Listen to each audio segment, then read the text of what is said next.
Hey there, name's Hector. I'm just an old man, I guess. That's what my son called me. Said I was useless. Right in front of his fiancee's whole family. Folks clapped like I was a punchline, but that wasn't the worst part. Nah, the worst part. They thought I ain't worth remembering. Thought I'd fade out quiet. But what they didn't know was that I built the very road they strutted in on. So when I stood up that night and laid down the truth, something in that room cracked. Want to know what shattered first? They say time heals all wounds. I don't know who came up with that, but they clearly never sat alone at the back of their own son's engagement dinner. That night, the lights were warm and soft inside the high-end restaurant in Atlanta. Crystal glasses clinked, laughter spilled like champagne, and white linens covered every table, except mine. Mine had a corner stain the waiter didn't bother wiping. I arrived early, by habit more than intention. Nobody greeted me. I wasn't expected. Wasn't even on the printed program they left by each plate. My son Darius was at the center of it all, laughing, taking photos, holding hands with his fiancée, Cassie, and right next to them was my ex-wife smiling like she'd just won something. I remember thinking, I raised that boy. And now, I'm just a guest at his celebration. A forgotten page in a photo album nobody opens anymore. I tried. I really did. I got up, walked over to say hello. A few folks nodded politely. Others looked past me, like I was someone's driver who had wandered in. The bride's mother hugged my ex like they were sorority sisters from back in the day. When she turned to me, all I got was a nod. No smile, no warmth, just that thin-lipped look folks give when they don't want to ask who you are, but don't care enough to find out either. Then came Darius. "Hey, Pops," he said, barely looking up from his phone. "You good?" Before I could respond, he turned his back and introduced Cassie to a couple from her side of the family. He didn't mention my name, didn't say, "This is my dad." Nothing. I just stood there, awkward. One of the cousins whispered something and glanced at me, laughed. I caught part of it. Something about whether I was a distant cousin or maybe a family friend. I should have stayed home. Back at my table, I watched them raise glasses and take pictures. I remembered things Darius probably never would. Driving across town in the snow to pick him up from school, skipping meals to afford his private high school tuition after I got laid off, coaching his middle school basketball team when no other father showed up, and yet, there I was, invisible. When the toasts began, I prayed he'd redeem it. Maybe just a word, a nod, something. But he stood there, tall, confident, like the world owed him a standing ovation. "I just want to thank the people who shaped me into who I am," he said, his arm around Cassie. "My beautiful mother, of course, Cassie's family, and all of y'all who helped raise me." He paused. Everyone clapped. "I didn't really grow up with a father figure," he continued, chuckling. "But hey, sometimes you turn out stronger that way, right?" Then he said it, loud enough for everyone to hear, soft enough to sound like a joke. Some people just born useless, I guess. He glanced at me when he said it. Just for a second, but I saw it. That flicker of something behind his eyes. Laughter rolled through the room, soft, uneasy. I froze, couldn't move. Someone's camera caught the exact moment. Me with a smile half-formed, a glass of water halfway to my mouth. Cassie shifted in her seat. She looked at him like maybe he'd gone too far, but she didn't say anything. Nobody did. So I smiled. I took a sip. Nodded like it was funny, like it didn't gut me. I couldn't stay. I stood up quietly and walked out. No one noticed. Not the servers, not the guests, not my son. I stepped into the cool night air, hands trembling, and made my way to the car. I sat in the driver's seat, staring straight ahead. No tears, just silence. My hands gripped the wheel like it owed me something. For a long moment, I didn't move.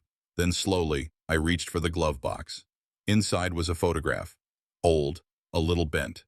Me in uniform, standing beside a man with more stars on his chest than most folks ever earn. A photo no one in that room had ever seen. A life I never talked about. "You really think I'm just a nobody, huh?" I muttered.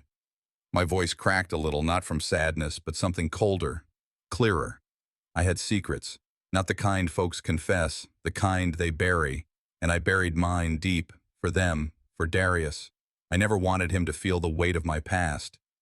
But now I saw what silence had cost me. Sometimes the strongest thing a man can do is keep quiet, until silence becomes betrayal. I stared at that picture a little longer, then looked up. Back at the restaurant, glowing in the distance. My hand moved to the ignition, but I didn't drive off. Not yet. The drive home was quiet, like the city knew I didn't want company. I parked outside my apartment, stepped out into the still air, and just stood there for a minute, long enough to let the chill remind me I was alive, even if it didn't feel like it. Inside, the lights hummed faintly. The apartment smelled like wood polish and something forgotten. I didn't bother taking off my shoes, just dropped onto the couch and let the silence do what the noise at that dinner never could. Make me feel everything at once. 14. That's how old Darius was the night he came home with a torn shirt and a busted lip. Said some boys jumped him after school. He cried into my chest, trembling like a boy half his age. I stayed up all night beside him, holding his hand like I could scare the world away if I just squeezed tight enough. You said I was your hero, I whispered into the dark. What changed? Somewhere between then and now, he rewrote the story, turned me into a ghost in his memory. I didn't disappear. I was erased. Morning came too fast. I sat with coffee I didn't want and stared at the blinking cursor on my phone. It took everything in me to type, "Let's talk." We met at a little park cafe we used to go to when he was younger. Back then, we'd sit outside with ice cream and feed crumbs to the birds. Now we sat in stiff metal chairs under a tree that offered more shade than comfort. He barely looked at me, just stirred his drink. Was all that last night really necessary? I asked, voice low but steady. He blinked, then smirked. I just wanted Cassie's family to see I made it on my own. Didn't want them thinking I was raised by some broke vet. There it was. Not anger, not even spite. Shame. I nodded slowly, fighting the sting crawling up my throat. I don't owe you an apology, he added, casually sipping his latte like he wasn't gutting me. You're just not the man I hoped you'd be. I didn't answer. Couldn't. My mouth was dry, but my hands were steady. That had to count for something. When we stood up to leave, I didn't offer a hug. Didn't ask for one either. I just walked. The park curved around a lake. I found a bench and sat down, watching a little girl toss bread at ducks while her parents laughed nearby. The sound of life carried over water, but none of it touched me. Maybe the worst thing ain't being hated. Maybe it's being forgettable. I thought I was doing things right. Providing, protecting, being present. But somewhere along the way, doing the right thing stopped being enough. Silence turned into distance, and distance into dismissal. I stayed there a while until the sky dimmed and the streetlights buzzed to life. The city moved on, and I needed to talk to someone who remembered the version of me that mattered. Roscoe answered on the third ring. You alive? Let's grab a drink, I said. 10 minutes later, we were at a dive bar tucked behind a gas station. Same one we used to hit after training drills back when our knees worked and trust came easy. You got that war stare again, Roscoe said, sipping a beer. What's going on? I told him about the dinner, about what Darius said. I didn't embellish, didn't need to. That boy's out of his damn mind, Roscoe snapped. We bled for this country. You saved lives. Hell, you saved mine. He don't know who he's talking about. I stared into my glass. He's not the boy we raised. He's something new now. Roscoe leaned in. Then maybe it's time you remind him who his father really is. Back at the apartment, I pulled the old briefcase from the closet. The lock clicked open like it had been waiting. Dust danced in the air as I lifted the lid. Medals, seals, photos they told me to burn, commendations with names I can't repeat. One picture stopped me cold, me in full gear standing in front of a collapsed tunnel. I remember the smell, the screams, the silence after we dragged out the last body. They'd written me off for dead that week. That man they called useless pulled 3 men out of hell, I muttered. I pulled out a notepad. Not for Darius. He'd already made his judgment. This wasn't about him anymore. I started drafting a letter. To someone who needed to hear the truth before the world twisted it further.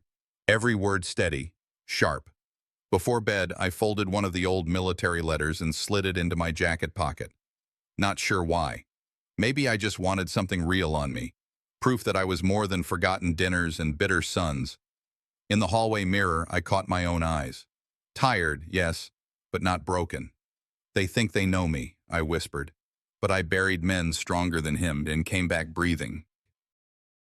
I woke before the alarm went off. The apartment was quiet, save for the ticking clock on the kitchen wall. I got up slow, knees aching the way they always do when the weather shifts. The coffee brewed like muscle memory, water, grounds, weight.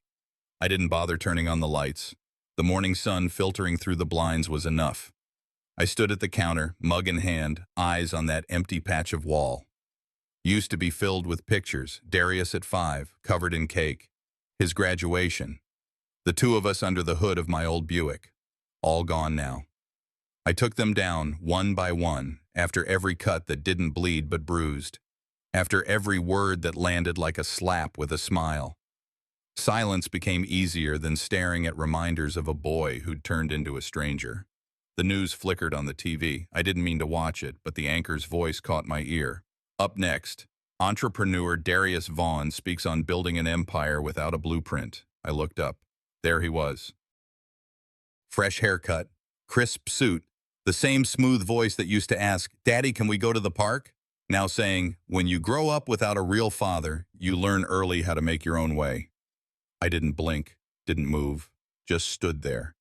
And then I turned the TV off, not out of rage, not even hurt, just something colder, a kind of stillness that settles when you finally stop expecting the truth from someone you raised. I poured the rest of the coffee down the sink.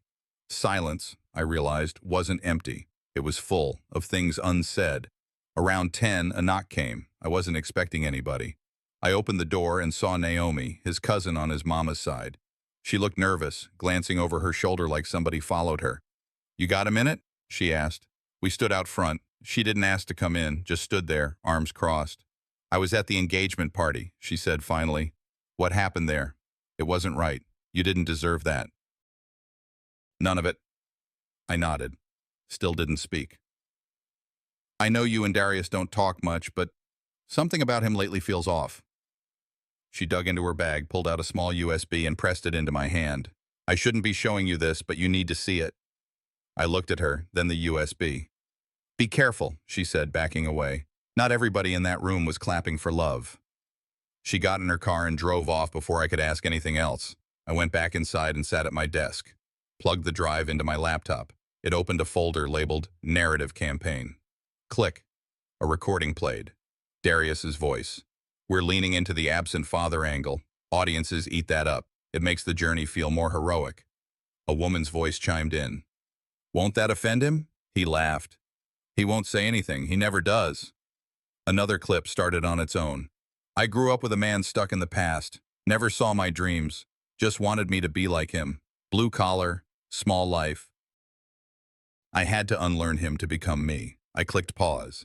He didn't know I used to sit up till 3 a.m., helping him build his college essays. Didn't remember how I sold my truck so he wouldn't have to take out loans. That man built his empire on sacrifices he never asked about. I whispered, "I didn't miss your dreams, son. I gave up mine to feed yours." I didn't cry. I thought I would, but no. I took the USB out, wrapped it in an old napkin, and slid it into a drawer, locked it. Something inside me tightened, then hardened. Later that afternoon, I pulled the old shoebox down from the closet, the one with the pictures. I laid them out on the dining table like puzzle pieces from a life someone else was trying to rewrite. I took a marker and started writing on the backs.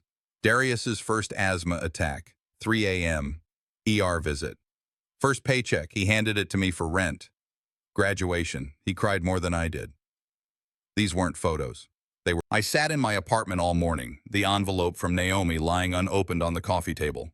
My hand trembled as I reread the names on those photos, the dates, the memories I once believed safe. I pulled the USB drive from its hiding place and laid it beside me. I made a list. What Darius needs to hear before it's too late. Not vengeance. Clarity. I wasn't calling him out to shame him. I was trying to wake him. It's what a father does. When dusk came, I dressed simply. Jeans, white shirt, no tie. I wanted him to see me, not a costume. Sometimes silence needs a suit. I arrived early at the old diner on 52nd Street, the place we used to grab cheeseburgers after late games. It looked the same. Worn booths, flickering neon sign. Darius walked in late, face tight. Carmen sat waiting outside. He didn't greet me. He dragged himself to the booth and sat. I pushed the photo envelope across the table. "Just some reminders, son," I said quietly. He looked at me like I'd lost my mind. He didn't open it. Instead, he accused me of trying to guilt trip him before his big moment. His voice had that dismissive tone. I said, "Boy, guilt don't need help. It's smarter than both of us." He shrugged, said he'd moved on, that the past was irrelevant now. I paused, then leaned in. "You can rewrite stories, Darius, but truth has a way of knocking louder." I watched his face. He scoffed. "You ain't got the power to hurt me anymore." I said, "You gave me that power the second you lied." It wasn't a threat, it was a prediction. As he crossed his arms, I remembered that night he came home crying, saying he wanted to drop out of school. I held him in my arms, told him he had more fight than he knew. That memory hit both of us, the only time he ever cried in front of me. In that moment, I wondered, did I raise a son or train a stranger? Carmen watched us through the window. She flinched when I spoke. For a moment, her eyes locked with mine. I felt her doubt, a rumble under the surface. He brushed the envelope off the table, threw it into the passenger seat of his car, said nothing. We stood up. I walked out. Carmen crawled into the passenger seat, pulled the envelope open. She read just a few lines. Her eyes widened. She cleared her throat. "Did you know your dad sold his car to pay your NYU tuition?" The silence in the car froze him. He stared ahead, silent. Carmen looked at him. The envelope lay open between them. I walked away without looking back, my spine stiff, my heart heavy. Inside me, something cracked. I whispered under my breath, "I didn't raise a liar. I just never taught him what the truth costs."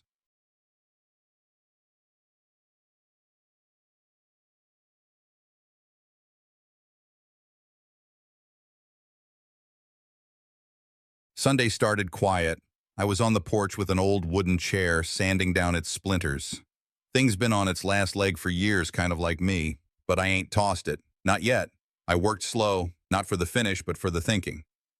Then my phone buzzed. A message from Carmen. "Can we talk?" She said to meet at the South Baltimore Library. Discreet. I stared at the screen for a long while. My gut said, don't expect too much, but my gut had been wrong before. She wasn't the enemy, but silence got a body count too. I didn't want to come empty-handed.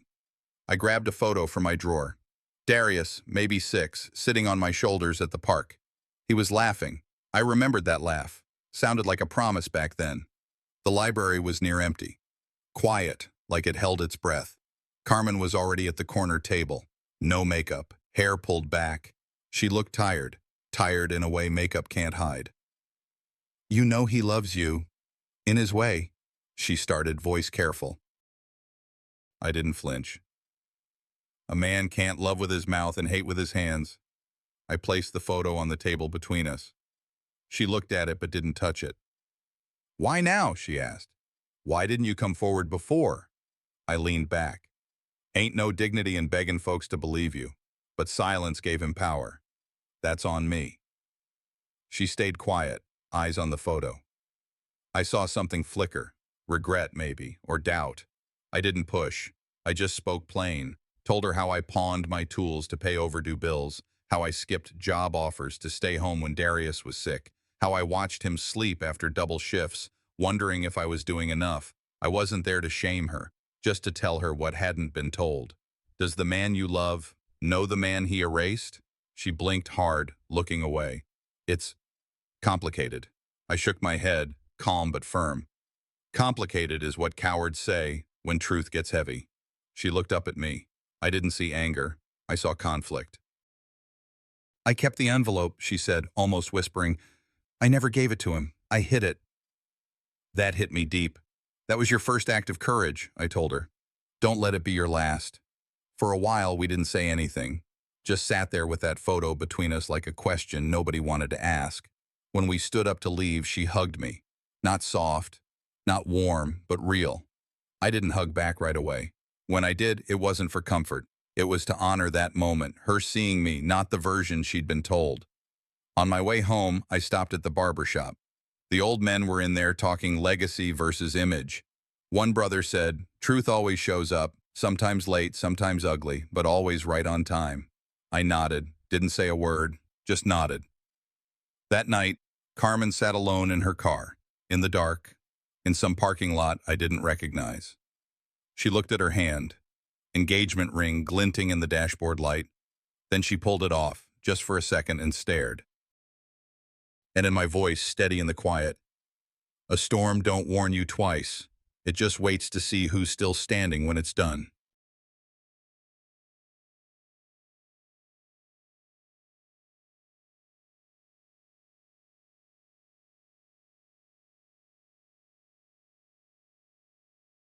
I sat in low light at my desk late into the night, records and notes spread around me like evidence in a case I never wanted to try. The laughter from downstairs floated up. Guests, music, Darius's voice mingling with applause. Over the live stream, every cheer felt like a challenge. I let it hang in the dark a moment, then unplugged my lamp. Light or no light, truth waits. I typed one line to Jay. "Do it now." A shift in the hallway signaled it. Jay moved fast, shoving a portable projector into place in the corridor outside the banquet hall.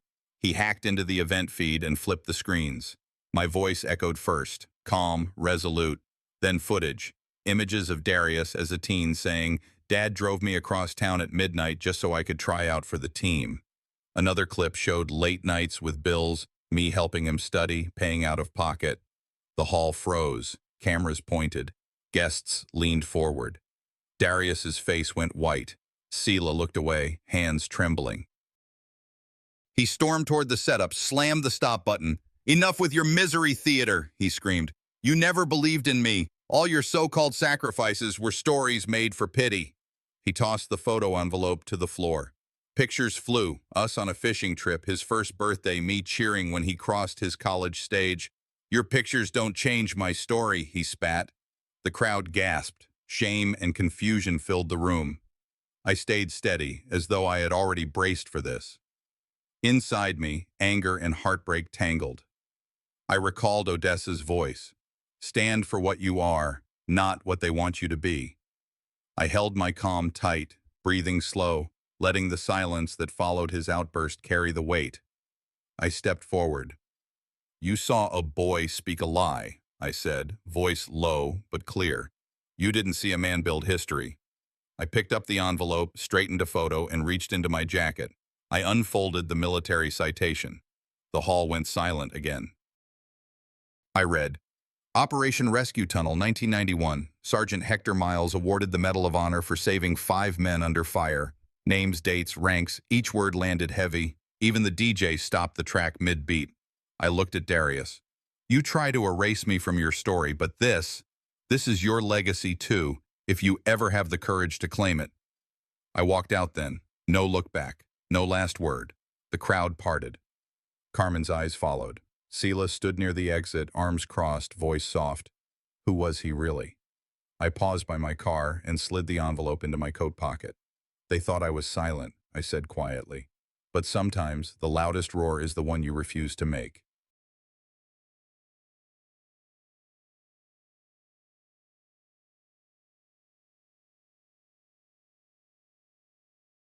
I woke that morning with a strange calm. No regrets, no fear, just a steady certainty that the truth needed its moment. I rehearsed in my head what I'd do tonight, not to argue but to expose. I picked up Odessa's photograph from the dresser, wiped off the dust, held her face in my hands for a second. Then I looked at my reflection in the mirror, eyes tired, jaw set. The silent man was stepping into the light. I left the house briskly. I felt lighter than I have in years. When I arrived at the banquet hall, it buzzed already. Word had leaked. Something was coming tonight. Guests whispered in corners. Darius and Sela exchanged tight glances as I walked in. I moved slow, unannounced, calm. Roscoe was there, sitting on the edge of the stage wings, his chest steady. The microphone floated around on a stand. A few guests spoke praise, but then the mic was passed and Roscoe stood to take it. He cleared his throat, leaned forward. I knew Hector before he was heroic. Let me tell you who he always was. The room quieted. Roscoe's voice rang true. He told stories from our old days, missions, field rescues, nights when Hector would stay awake pulling soldiers out of danger. He named the deserts, the dates, even the scars that never made it home. He told of how Hector's hands were burned as he carried men through collapsed tunnels, how his body refused rest until others were safe. Guests squirmed. Darius went pale. Sela's face tightened. Roscoe said, "He never asked for credit. He asked we just live right." The hush in the hall felt deep, as though truth was cutting through years of silence. While Roscoe spoke, I slipped toward the center table. No eyes on me, no fanfare. I placed a sealed envelope on the table, back-facing the crowd. The title read, "Checkmate to Lies." I didn't speak. I wouldn't interrupt Roscoe's voice. The energy shifted. Guests leaned in. Darius's eyes flicked to that envelope. In that moment, the letter was a final move in a hidden game. Murmurs rose like a wave. Some guests picked up the envelope, flipped it, read the title. Sela unfolded it slowly. She read the opening lines. "You thought era of erasure ended when you spoke my name, but it begins again tonight." Darius stood abruptly, glass trembling in his hand, about to protest, but stopped, his eyes wide. He looked around, seeing faces turned. I turned and walked away. Outside, dusk had turned deep. My phone buzzed in my coat. A message from Carmen. I read the letter. I paused and watched people exit the hall, whispering, turning back to look. They watched me walk. I walked slow, steady. They played checkers. I played chess. I didn't have to say my truth. I let them unpack it. Darius drove back late into the night to the old house I once shared with Odessa. The engine cut off, and he sat for a moment in the dark driveway, listening to the wind in the eaves. When he pushed the front door open, the hush welcomed him. Walls with peeling wallpaper, floorboards creaking with memory. He walked past the living room and paused. On the coffee table, under a thin layer of dust, was an envelope. The one I'd left. He stood frozen, fingers trembling as childhood scenes pressed forward in his mind. The sound of me returning late from shifts, arguments over money, quiet hugs when the world got too heavy. He touched the envelope, as if it were both proof and accusation. The silence in that house was heavier than any words. He slid it open. Inside, letters in my handwriting spanning years. Tuition balances, medical bills I quietly covered, notes made late at night.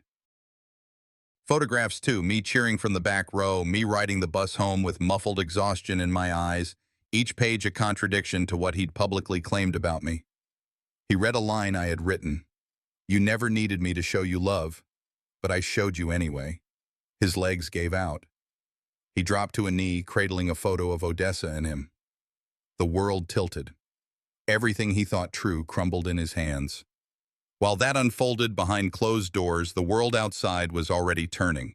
Headlines blared, "Ivory Crestwood engagement canceled amid scandal." The Crestwood family released a statement. "Given public fallout and recent revelations, the engagement is formally called off." Reporters pounced. "Son disowns decorated veteran. Letters expose secret support." Is the mastermind behind the success really here? Sela faced the cameras in a quiet storm of composure and hurt. Her answers were brief, carefully phrased. She never used my name. She said only, "Truths revealed sometimes break more than stories do." The reporters pressed. Was she standing by Darius? Would she speak out? She walked past them, her head held high but eyes glistening. That very night, Darius sat in a bright studio under hot lights. Silent at first, he sat in the guest chair, eyes hollow. The host leaned toward him. "Darius, your father's letter has shifted public perception. Will you support Sela, or will you face your father too?" He swallowed. He looked down at his hands. The room was still. "Maybe I judged too fast," he whispered. Behind him, on giant screens, side-by-side images appeared. Past speeches, my letters, his public condemnations of me. The contrast was sharp. The host said softly, "Looks like your version of a father just rewrote your own image." Darius's fist clutched the armrest. He looked toward the screen, then back to the host. I have to see him, he said. In my apartment, I watched the interview unfold in silence. No cheers, no rage, just steady breathing. Odessa's portrait, medals stashed in that old briefcase, they cast shadows in the dim light. I whispered, it wasn't about revenge. It was always about truth. I rose, slipped into my jacket, walked out into the night. The city hummed low. The air smelled of rain and cold steel. When I reached the old banquet hall, it stood quiet now, lights off, empty chairs scattered inside. I stood before its doors, and I heard murmurs in the dark, rumors of revelations, people talking about that. I woke before the sun, hands trembling slightly as I poured coffee from the old pot. The city lay quiet beneath me, Atlanta still waking, unaware. I stared out the window at the skyline, remembering Odessa's voice in the early mornings, the hopes we whispered, the sacrifices we carried. My gaze dropped to the letter I'd left in the banquet hall. Checkmate to lies. Its creased edges bore the weight of every word I never said. A single tear slipped down my cheek. I swallowed. Softly I said, I hope he listens now. I dressed simply, shirt, slacks, no suit, and walked out with calm purpose. Not vengeance. Restoration. I drove to Ebenezer Baptist Church, its doors heavy, its walls full of memory. Roscoe sat in a pew by stained glass windows, holding an old hymn book Odessa once held. I stepped inside quietly. He looked up, nodded, and closed the book. We walked the aisles together. I named hymn verses we once sang. He said, she told me once, the value of a man is in who remembers him. We sat in a pew side by side. We spoke of Odessa, her laughter, her faith, the nights when she believed even when no one else did. Roscoe recounted nights I drove through the city to help needy families, never a camera in sight. I told him about days I came home broke and bruised, faced prejudice, but put on boots and stood again. Silence fell, and the pew creaked under the weight of memory. Finally, I said, tonight they rewrite my legacy, but in here, nobody ever forgot me. Outside, Jay stood before a small crowd, former students, leaders, neighbors, quiet excitement in their faces. He held up the application, the Caldwell Legacy Scholarship in my name. It's not in memory, he told them. It's in honor. Gasps rose, applause followed. Carmen watched from the back with a tight smile. I stepped forward, saw Jay, and nodded. The weight of oversight lifted from my shoulders. Darius found me in the church courtyard just then. He looked conflicted. He said, I don't know what to feel, Dad. I put a hand on his shoulder. You feel what's true, I said, and that might hurt you. His eyes gleamed with tears. He said, I've lived in your shadow because I didn't know what I was casting. We stood there, father and son, caught between pain and possibility. Morning light filtered through the stained glass. I led a hymn, Jay quietly joining beside me. In the congregation, Carmen, Naomi, neighbors who once doubted, now present. The words echoed softly in that sacred air. Legacy isn't DNA. It's the lives we still touch. I stepped forward to lead, not as a forgotten man, but one redeemed. My final thought. I lost nothing by standing for truth. I gained everything they never could take.